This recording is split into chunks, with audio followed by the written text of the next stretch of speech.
a thrill for me to be here tonight. How's the voice? Can you hear me in the back? Oh, hopefully so.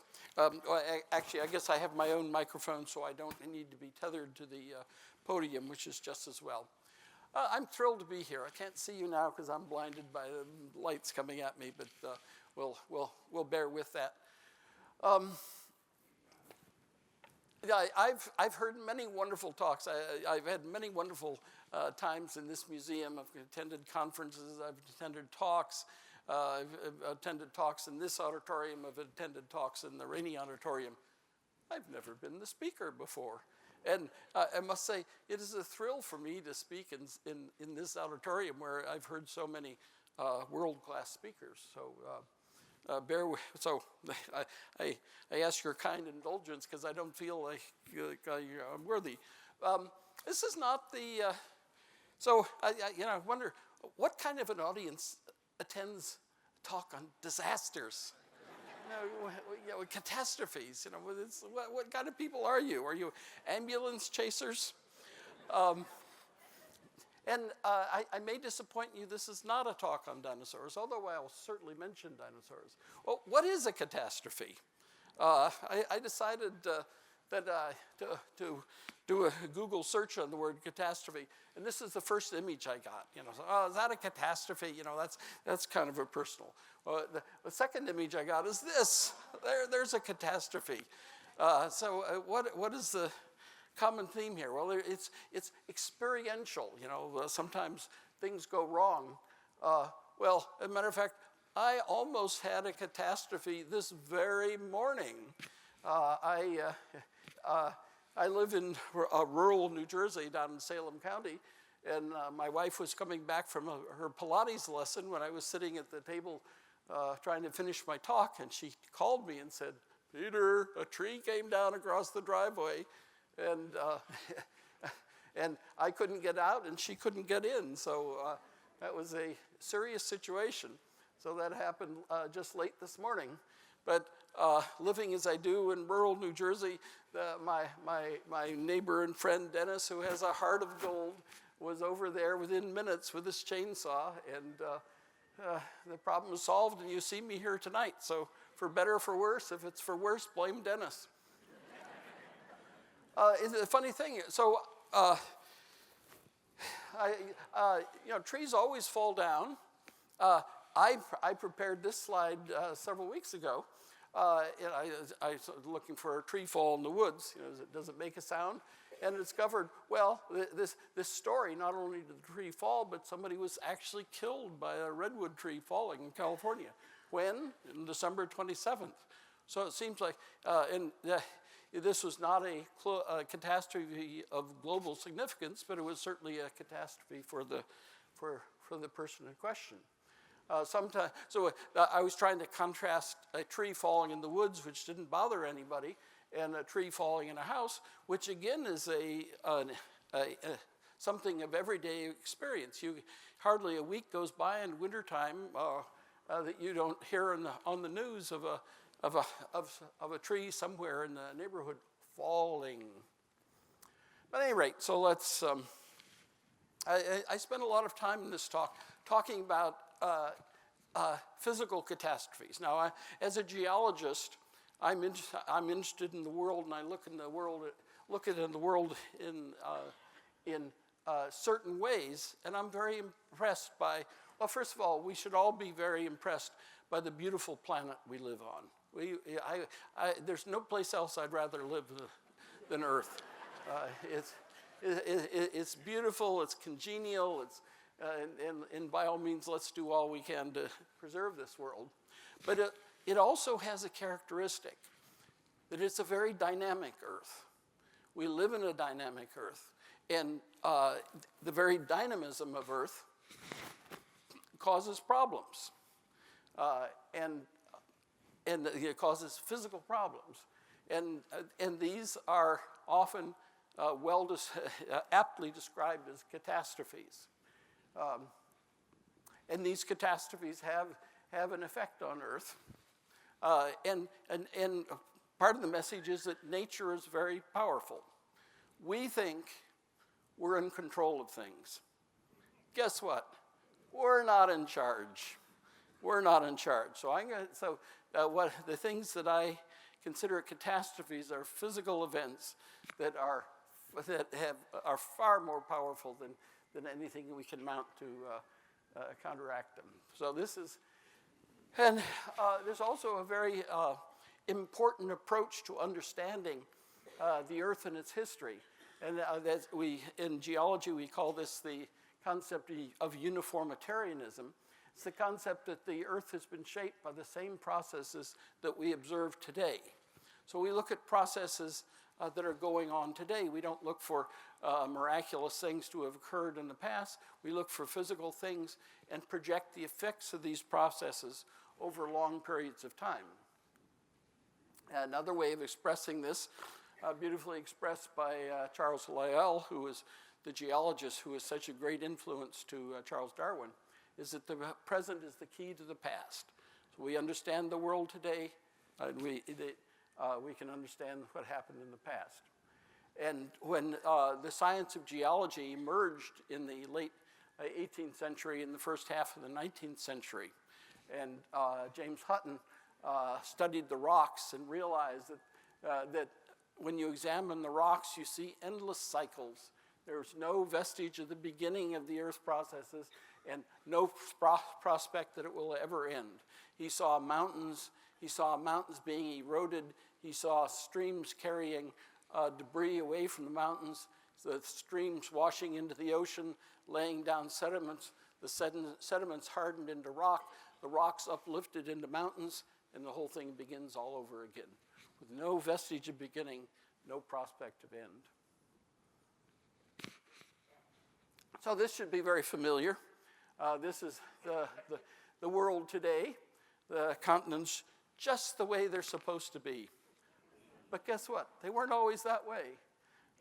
18,000 years ago, we see that there are great ice sheets which covered much areas of the northern continents, and also a polar ice sheet.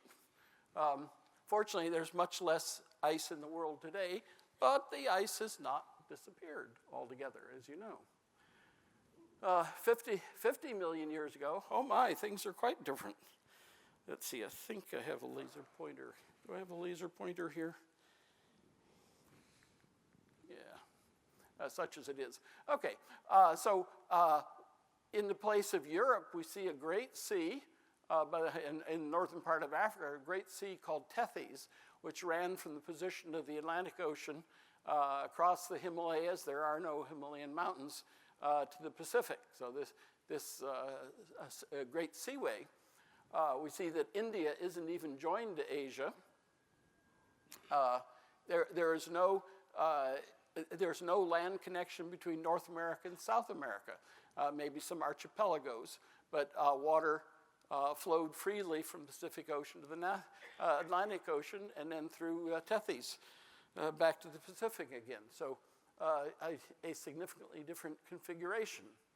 And a matter of fact, if we look carefully, we'll see that Australia and Antarctica are in proximity to each other, and the southern tip of South America is not that far from Antarctica, so it suggests the possibility for interesting routes of faunal dispersal. Particularly at this time, Antarctica was warmer, there was no ice sheet.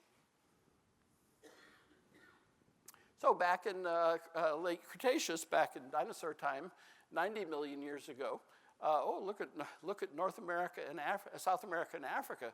They're quite close to each other. The South Atlantic is not very wide, and the North Atlantic is less impressive. And there's a whole lot of water. Well, I go back before to the Permian 250 million years ago, just slightly before the beginning of the age of dinosaurs. And the continents are all jammed up together into this mass called Pangaea, the whole Earth. Australia joined to Antarctica, Antarctica joined to India, and Africa firmly joined to South America with no, and North America joined to, North Carolina and Morocco were nearest neighbors. The Atlantic Ocean doesn't even exist. You could walk from Europe to North America or Africa. And instead of a Pacific, we call it the Panthalasia. So very different configuration. This occurs over time. Now, which is the way it's supposed to be? It's a ridiculous question. What I want to my point simply is that we live in a dynamic planet.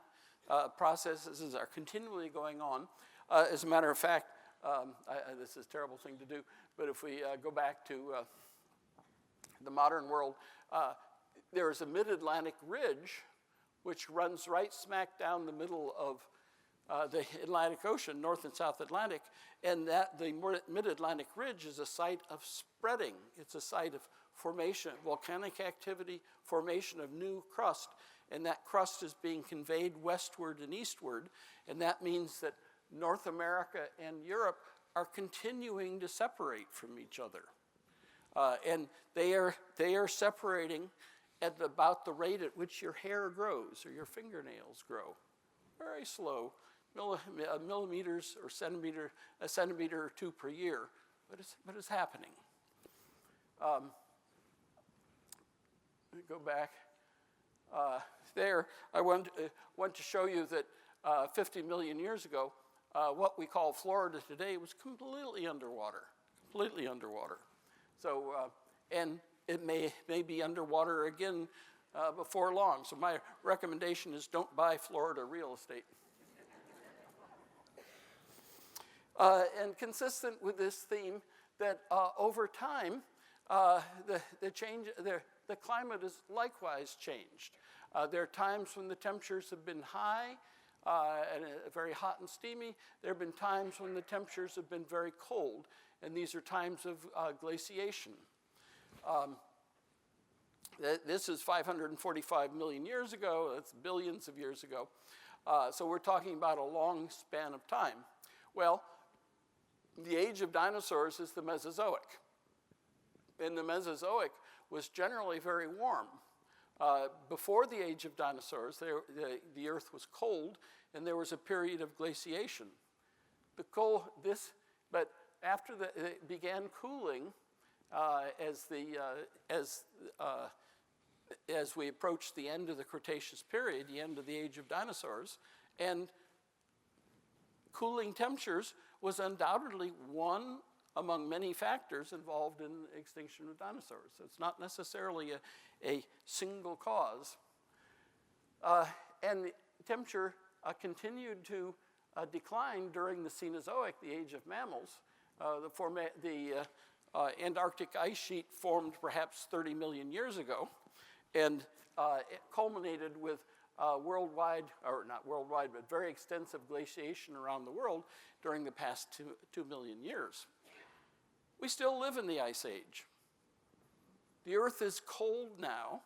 The Earth is colder now than it has been since before the age of dinosaurs. So the Earth is colder now than it has been for about 250 million years ago. So that's another thing that I just want to stretch your mind with. Okay, so back to the theme of catastrophes. The Earth, human history, have seen all sorts of catastrophes, and one representation is the four horsemen of the apocalypse, classically construed as war, pestilence, famine, and death. Well, I will talk about death. I mean, you can't have a lecture on catastrophes without talking about death, because that's a logical consequence of so many catastrophes. But I instead prefer to think about the physical catastrophes such as hurricanes, tornadoes, earthquakes, volcanoes, and maybe some extraterrestrial events as well. Well, tornadoes are very impressive. One of the nice things about living where we do is we much more often read about tornadoes than actually see them. We don't live in Kansas, and that's a good thing. That's a very, very dramatic. And there's no question that if you lived in a town that has been struck by a tornado, you would consider that a catastrophic. Here's a list of very deadly tornadoes, Among a really bad one was in 1925 called the three-state tornado that went from Missouri across southern Illinois into southern Indiana. That's perhaps the deadliest in the 20th century in the United States. Killed about 700 people, so that's pretty bad. Another one was in Natchez, Mississippi in 1840. We can assume that population densities were much lower, but we can also assume that that this figure is not an accurate figure because it probably didn't count slaves. So that's why I put the asterisk there, so it could be much higher. Just 9 years ago in 2011, a dreadful tornado hit Joplin, Missouri, 158 dead, 2.8 billion, and one in 1953 in Michigan. So tornadoes happen constantly. It won't be long before we're in tornado season. We'll hear about them on the news, and we'll see the very vivid images. But fortunately today we have the warning systems are generally very good. The situation in Joplin was a bit of an anomaly, and we hope that in future, although tornadoes will continue, there's nothing we can do about tornadoes, but we hope that and property damages may be very high. $2.8 billion in Joplin. That's pretty impressive. But the loss of life will be relatively modest. The one we heard a great deal about the one in Moore, Oklahoma, that went through a school in 2013. But for all the fury of this tornado, only 24 fatalities. Flooding is a much worse physical phenomenon. And some of them are just absolutely horrendous. China, no country has suffered more than China from these. Flooding in 1931 in China, estimates up to 3.7 million people killed. 1931 in 1887 up to 2 million. In 1938 up to 700,000. The tsunami in the Indian Ocean in 2004 killed 230,000. That was really bad. So you can see that floods are pretty bad, and low-lying lands, of course, are very susceptible to flooding. This is Bangladesh, 140,000 people killed in 1991, and we can bemoan the fact that people are living in areas that are flood-prone. This is the drainage basin of the Mississippi River, which is an immense drainage basin, simply immense. Almost half the area of the continental United States is included in the Mississippi River drainage basin. The Mississippi River and the Missouri, its tributary, are very, very susceptible to flooding. Here are floods in the Mississippi system. 1543, 1734, 1788, 1809, 1825, 1844, 1851, 1874, 1882, the Great Flood of 1927, the Great Flood of 1937, 45, 66, 73, 79, 83, 90. Well, you get the Great Mississippi Flood of 2011. A very flood-prone river. You can build levees, but the power of a river, a great river like the Mississippi, is simply immense. In the flood of 1927, for example, it affected people in 10 states. 500 people died. In dollars adjusted for inflation, is estimated $930 billion of damage. Whew, wonderful. Tracing the courses. So I say the earth is dynamic. So a river like the Mississippi wanders. Rivers are not straight. Plumbing channels are straight. Rivers are naturally sinuous. And the floodplain is defined by the lateral movements of the river, both to the east and to the west.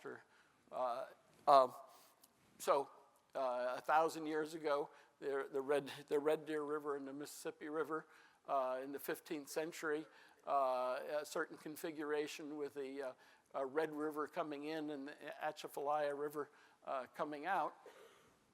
In 1831, a cutoff was built. So U.S. Army Corps of Engineers at work, improving on nature. Well, how'd that work out? Maybe not. So this just documents the changes that have been taking place. But there is a tremendous, so rivers find their course. They seek the most efficient configuration given the local conditions. And there's a tremendous tendency for the channel of the Mississippi River to flow to the west now towards the Atchafalaya River. And U.S. Army Corps of Engineers is struggling mightily to resist that change. But there's a map of flow through the Mississippi system. The upper Mississippi and Missouri are relatively small compared to the input of the Ohio and downstream. But at any rate, the city of New Orleans is here. Lake Pontchartrain is there. The Atchafalaya is over here. And the river wants to change course. And we're trying to resist that course. And maybe it's a good idea, and maybe it's not a good idea. So this is an aerial view, a satellite view of lower Mississippi. New Orleans here, Lake Pontchartrain. Below New Orleans, the Mississippi River continues out into this marvelous birdfoot delta. But when deltas are built by sediment, the rivers are supposed to carry sediment, and it's the sediment that builds up the delta. And when you build a dam, you frustrate that purpose. And so there's very much less sediment in the river covers less sediment. So the delta, which is naturally sinking below the surface of the Gulf of Mexico, is not being fed. So the delta is sediment starved. And if you live out on the birdfoot, you're seeing more and more water every day. And it's not simply because sea level is rising, it's because because the river is being starved of sediment that should be building them up. So don't believe. So understand that when you build a dam, you mess with things. And what we know historically is that here's the present course. There's the city of New Orleans. There's the Birdfoot Delta. This is the current delta. But about 4,600 years ago, the Mississippi River reached the Gulf of Mexico there, and then it's been moving eastward. But now it wants to return back in that direction, and we're trying to resist it. There are various configurations of the Mississippi Delta from 4000 BC to 1000 AD to the present. How long it will remain the way it is remains to be seen. Now, the city of New Orleans itself is in a particularly precarious position. The Mississippi River is very high, and the city is below the high level marks of the city in the lake, Lake Pontchartrain, and that's a supremely dangerous situation. And so long as the pumps keep working, we'll maintain it. But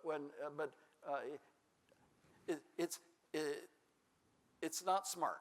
It's tempting disaster. And one says this with sorrow because there are few cities in the world that are as interesting as New Orleans, but it's in a very dangerous situation. Hurricane Katrina came along and really walloped it. Killed 1,800 people and $125 billion in property damages. And one would wish that the city were built on higher ground. And it's, of course, a very important port city with access to the Gulf of Mexico. But if the channel changes to the Atchafalaya, then the New Orleans situation would be very, very different. So then it may be drier. Speaking of hurricanes, 2017 was a tough year, a really tough year. With successive hurricanes, Hurricane Harvey hitting Houston in late August, 107 died, 125 billion in damage. Then followed by Irma hitting Florida, 92 deaths, 50 billion in damage. Followed by Maria in Puerto Rico, another $50 billion in damage. And you can choose your death figure on that. 64 deaths immediately resulting from the storm, and excess deaths over the following months of 3,000. Earthquakes are a very powerful earth force. We know them in the present, and we extrapolated them in the past. And there are certain areas of the world where there are characteristic earthquakes. Many of us experienced an earthquake in Philadelphia. What year was that? It was 2011, I believe. Very unusual that earthquake was centered in Virginia, and it was strong enough to be felt in Philadelphia. I was sitting in my desk in my office up the street, and my chair rocked one way and rocked the other way and walked one way and walked the other way, and I said, that's an earthquake. And I was ready to get up and walk out, but then it stopped. Earthquakes do happen with some regularity, but they're in the eastern United States, but they're generally quite weak. There are certain areas of the world in which earthquakes are very common and sometimes tremendously severe. These black dots are earthquakes in excess of 9 on the Richter scale, so tremendously powerful earthquakes. That one was in Chile, the Valdivia earthquake. There's one in Alaska. That was 1960. That was 1964, the Good Friday earthquake. In Sumatra, in Japan, in Russia. These are what we call tectonically active areas. That means the continental plates are sliding underneath each other,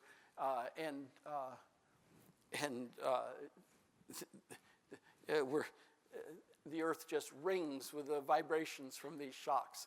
This is the mid-Atlantic ridge that I referred to, where new ocean crust is being formed and the continents are spreading. A lot of activity in the Himalayas as these mountains continue to rise, as the subcontinent of India is moving northward and colliding with the Asian bloc. And so these are the Earth movements that will change the appearance, the configuration of the continents relative to one another. So really big earthquakes. The strongest earthquake in recorded history was in 1960 in Valdivia, Chile, 9.4 to 9.6. I don't remember that one. I was a kid then. I was 14 years old. It didn't make an impression on me, although I'm sure it was reported in the newspaper, but not blabbed about on television the way things are today. The earthquake I do remember is the earthquake in Alaska. We called it the Good Friday earthquake in 1964, and that made a great impression on me. And I certainly remember the Sumatran earthquake of 2004, and the earthquake in Japan in 2011. These are all tremendously strong earthquakes, and I don't remember the one in Kamchatka, and I don't even know if it was reported in the United States. This is the Anchorage earthquake of 1964, and that was certainly a catastrophe. That was a tremendously powerful earthquake. Resulted in 131 deaths. The ground moved up to 38 feet. So that's pretty impressive. Earthquakes are a matter of daily experience in Alaska. There is a map. So I was working on my talk on January 4th, and so I went to the Alaska Earthquake Center and looked up the earthquake record, and 9:15 a.m., magnitude 2.6. At 9:09 a.m., 1.6. 8:53 a.m., 1.6. 8:42 a.m., 2.4, and so on and so forth. Most of these are fairly mild earthquakes, but the Earth is just in motion. It's in motion. So if you project these motions forward over 1,000 or 10,000 or 100,000 or 1,000,000 years, the land configurations are likely to be somewhat different. The Sumatran earthquake of 2004 was the third strongest earthquake ever recorded. Tsunamis nearly 100 feet high. One of the deadliest natural disasters in recorded history. 227,000 deaths distributed across 14 countries. And the fault line was 1,300 kilometers long, and lateral movements estimated about 50 feet. So at one rupture. So that's it's pretty darn impressive and tremendously destructive. This is a Sumatran village near Banda Aceh, which was overwhelmed by the tsunami. And the tsunami spread out across the Pacific. It was felt all along the coast of Africa. There were deaths in India. There are actually deaths in 14 countries. So these countries all experienced deaths from the resulting tsunamis. So just utterly devastated. There's a tsunami rushing ashore. So these powerful tsunamis up to 100 feet high, and then they rush ashore, but they lose energy as they come ashore. So in most cases, the waves are dissipated within a mile or a mile and a half of the coast. So from the Sumatran disaster, confirmed deaths, 130,000 in Indonesia, 35,000 in Sri Lanka, 12,000 in India, 5,000 in Thailand, and then the numbers tail off. One in Madagascar, one in Kenya. Well, that's got to be bad luck, but there it is. The Japanese earthquake, fourth most powerful earthquake ever recorded. Lots of earthquakes in Japan, but the Tohoku earthquake was a very powerful one. It was right beside the sea, damaged the nuclear plant, as we all know. Tsunamis resulted tremendously. It's estimated the entire Japanese island of Honshu moved seaward 2.4 kilometers. Wow. I mean, these are tremendous. It said that the coastline initially dropped 1 meter, but over several years, it's rebounded. But tremendously destructive earthquakes. So, yeah, lots of people die from these things.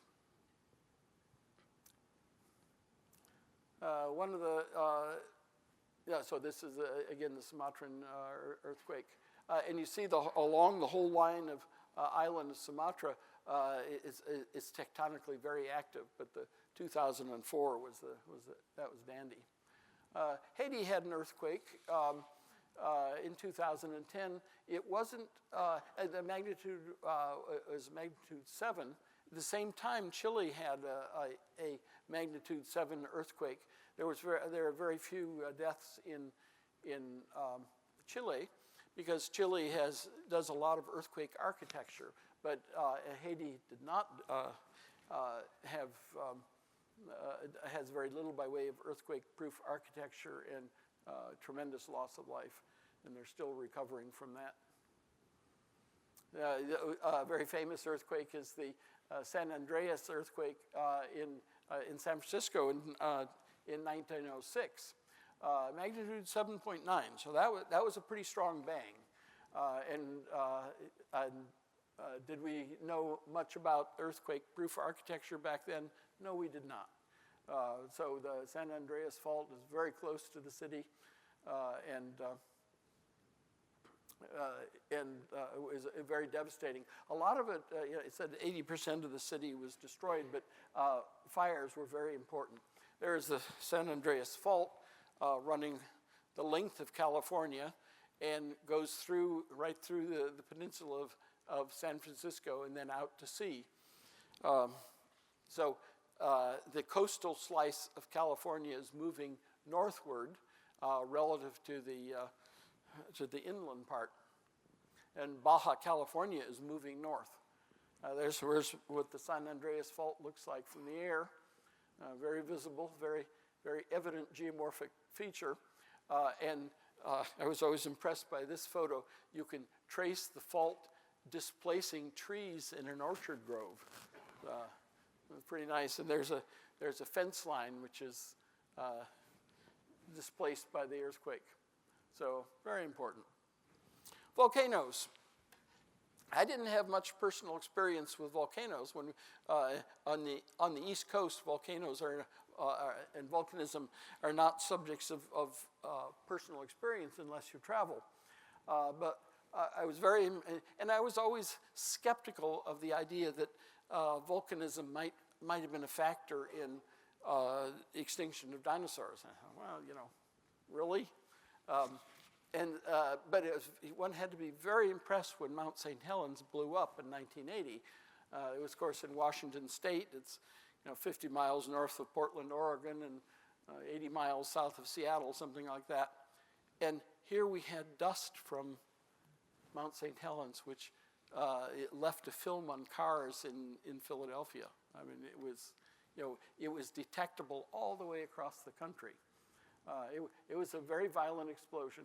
Oh yeah, here's a map showing where volcanoes occur around the world. And not surprisingly, there's a close congruence between volcanoes and earthquakes. And look at the whole Aleutian chain of Alaska, and there's from Kamchatka Peninsula of Russia down through Japan and into through the Philippines, and there's Sumatra, so on and so forth. So yeah, we got a very good show from Mount St. Helens. It was very impressive, and the television coverage was quite superb. Oops, am I going the wrong way? Something's weird here. I think I have more to say about it. But not all volcanism is violent. Hawaiian volcanism is very impressive, and it certainly creates new ocean crust, or new land area. But this is what we call a quiet kind of volcanism. You would not be amused if the lava flow advanced across your ranch or across your orchard. And of course, it's very destructive, but it moves at a snail's pace, and you can at least, you won't be overwhelmed by it in the night. You know it's coming. There it is right on a highway. So this is all Hawaiian volcanism. Here's a nice volcano that from El Salvador that went for about 200 years, and now it's relatively quiet, but it may reactivate again. This is one of the most famous beautiful volcanoes in the world, of course, Mount Fuji, so familiar in Japan. It's 12,000 feet high. It's very impressive. Oh, yeah, I'm sorry, my order got mixed up here. So more details in the Mount St. Helens eruption. So May 18th, 1980, the whole side of the mountain blew out. We knew it was happening. Evacuation orders had been up for 2 months. Not everyone evacuated, but it's regarded as the deadliest volcanic eruption in U.S. history. Well, part of that is because the U.S. is, apart from Alaska, active volcanism is not a big issue. So 57 killed as a result of this eruption, 47 bridges destroyed, 15 miles of railway, 185 miles of highway, et cetera. Associated earthquake, magnitude 5.1. What impressed me the most was that the height of the summit of the mountain was reduced from 9,677 feet to 8,363 feet. So the side of the mountain blew out and it collapsed. It was a very, very impressive blowout. A very important eruption occurred at Mount Pinatubo in the Philippines in 1991. Very violent eruption. They had lots of evacuation notices up, so the loss of life was reduced. 800 killed, 20,000 displaced. Very complicated by the fact that a typhoon hit the very same day, which is really kind of nasty. This lowered the summit of the mountain from 5,725 feet to 4,875 feet. The dust plumes reached 112,000 feet, and large quantities of noxious minerals, so zinc, copper, chrome, nickel, cadmium, arsenic, lead, mercury, and the atmospheric dust and aerosols in the atmosphere lowered temperatures around the world for about 0.7 of a degree Fahrenheit for several years. So now we're starting to get into significant effects. Krakatoa erupted in the Sunda Sea off of Java in 1883. That was a tremendous eruption. August 27, 1883, one of the deadliest and most destructive volcanic events in recorded history. 70% of the island was destroyed. 36,417 deaths in the official Dutch report of the accident. Explosions were so violent they were heard 3,000 kilometers away in Perth, in Australia, and to the west in Rodriguez in the Indian Ocean. And wave effects were experienced in the English Channel, which is truly extraordinary. And yes, the temperature effect dropped worldwide temperatures 0.4 degrees centigrade.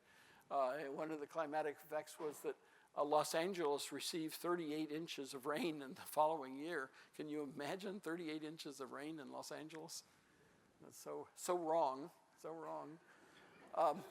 And interestingly, with all the dust in the atmosphere distributed around the world, that it led to very colorful sunsets for years afterwards. There's an artist's representation down there of one of the colorful skies. Well, this eruption pales from the eruption of Mount Tambora, also in Indonesia in 1815.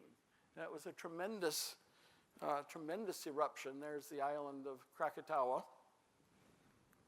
And this is the most powerful recorded eruption in history.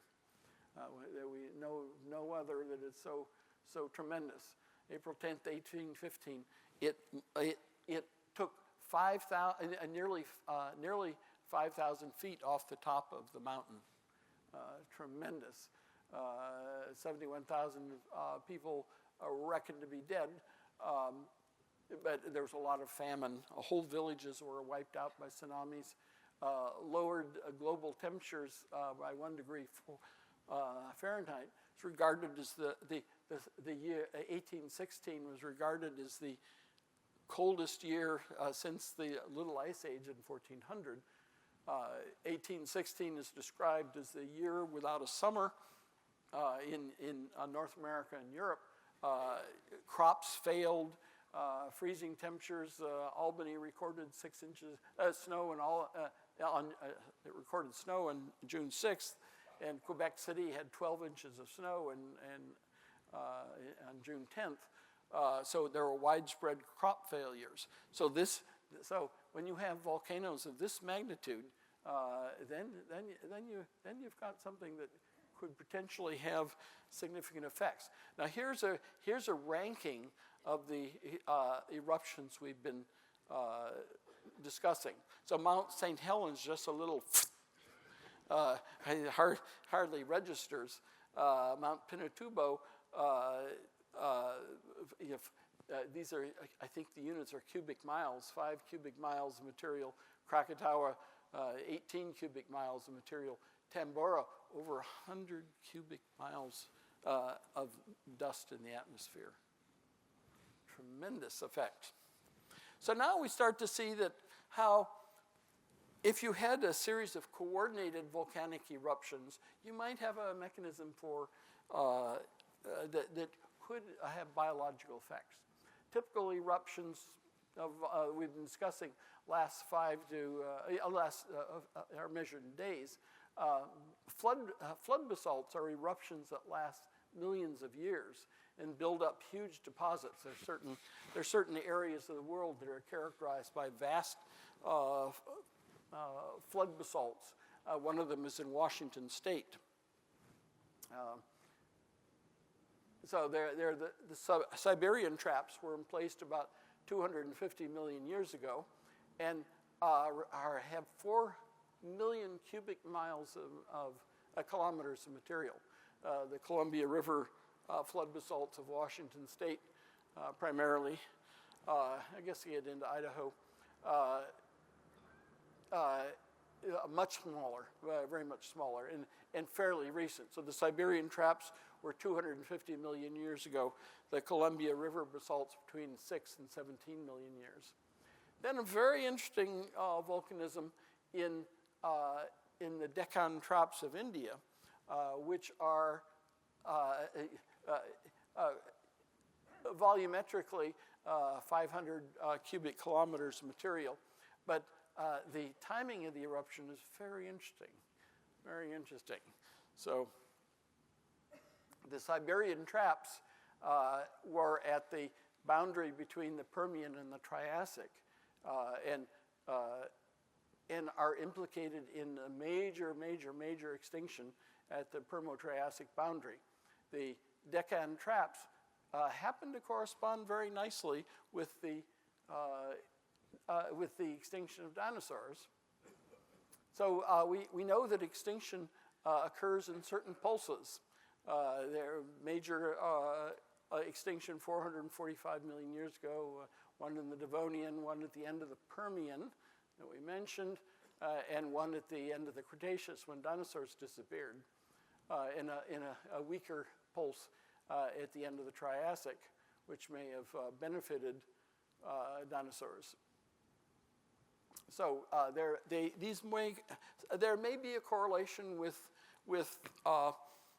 volcanic, with the flood basalts, which emit large quantities of gases into the atmosphere, so which could have toxic effects and climatic effects and so on and so forth.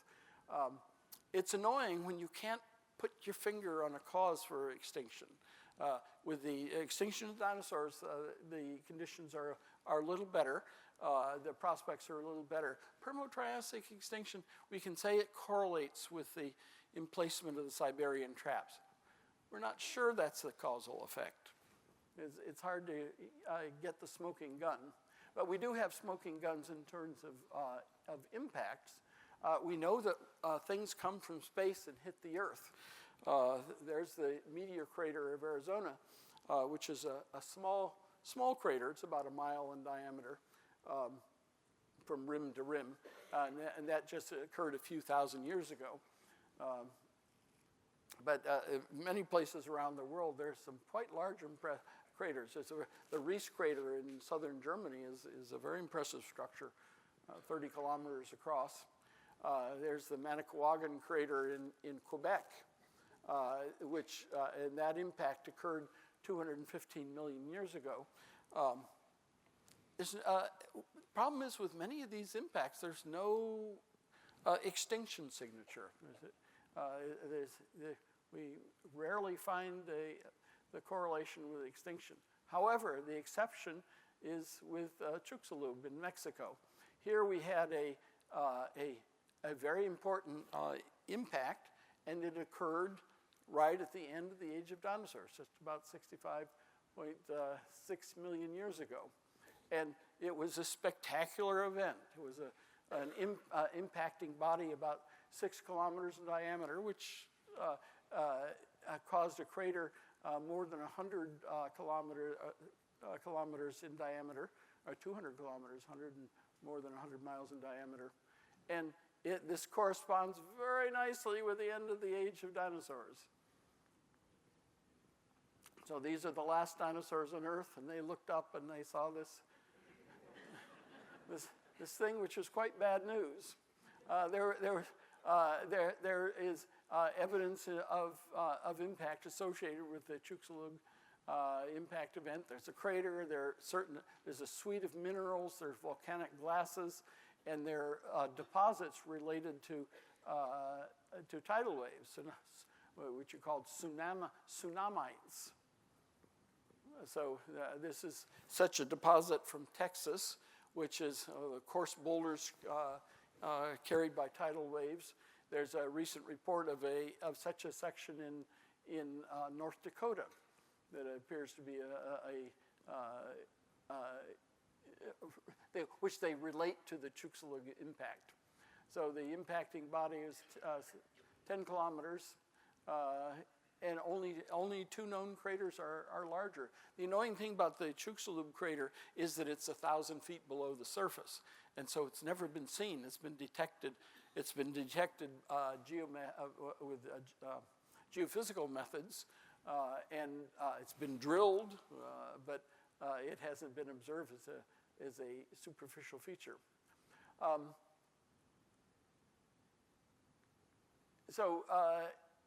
It is not the impact, and of course anything standing underneath, foolish enough to stand underneath an impacting body is going to be demolished.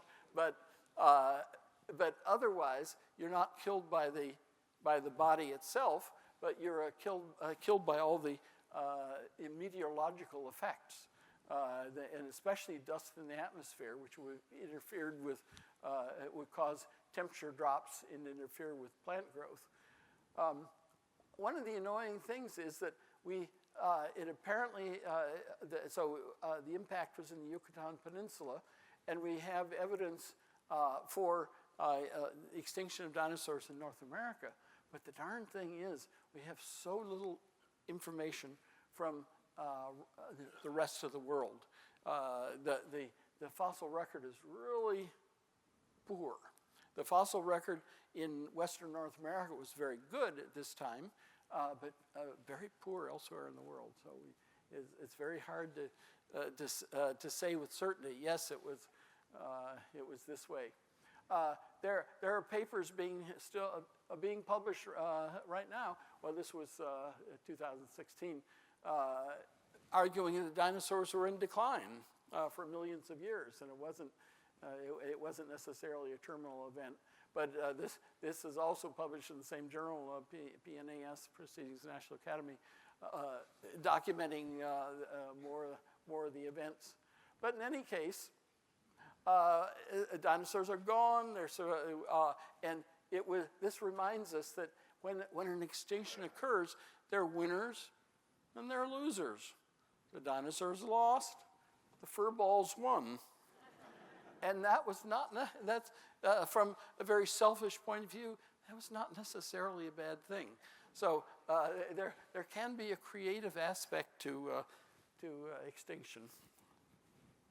So I'll leave you with that thought. Oops. I can't get that last slide. There. That's what I'm trying to tell you.